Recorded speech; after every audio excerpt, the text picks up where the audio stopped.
रोजच्याप्रमाणे दुपारच्या जेवणाची तयारी केली, पण लाईट 10:30लाच गेली होती. आता म्हटलं शुक्रवार आहे म्हटल्यावर लाईट काय संध्याकाळशिवाय येणार नाही आणि खरंच 4:15 वाजता लाईट आली.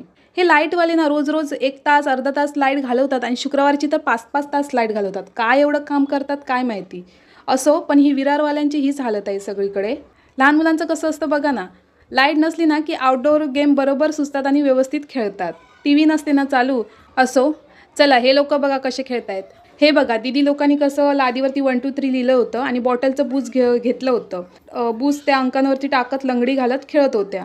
त्यात आमचा सॅम काय नुसता लुडबुड करत होता. चला म्हटलं घरी जाऊन बघू लाईट आली आहे का. तर लाईट काय आली नव्हती.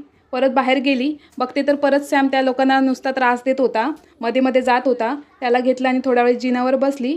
हा बघा खालून दादा आलेला, काहीतरी घेऊन आलेला फिरणारं. घेतलं आणि स्वतःच तोडून टाकलं आणि नंतर मग स्वतःच जोडत बसला होता. नंतर काय सॅमला घेऊन मी घरी आली. म्हटलं जेवणाचं काहीतरी बघायला पाहिजे. कुकर लावला होता, कुकरमध्ये अंडी आणि भात होता. म्हटलं आता भात फ्राय करू, बाकी काय करणार. आता तुम्ही म्हणत असाल ही शुक्रवारची सारखी भातच का फ्राय करते. अहो डाळ पण केली असती, पण ती परत संध्याकाळी राहणार. अंडी आहेत, अंड्याची परत मला आमटी पण करायची आहे. आणि कसा फ्राय भात हा येलो फ्राय भात हा सॅमला पण आवडतो, मला पण आवडतो. म्हणून मी फ्राय भातच करायचा डिसाईड केला. सो चपाती असल्यामुळे मी अंड्याचं एक ऑमलेट बनवलं होतं. आमचा दुपारचा लंच तयार झाला. भेटू नेक्स्ट व्हिडिओमध्ये. बाय.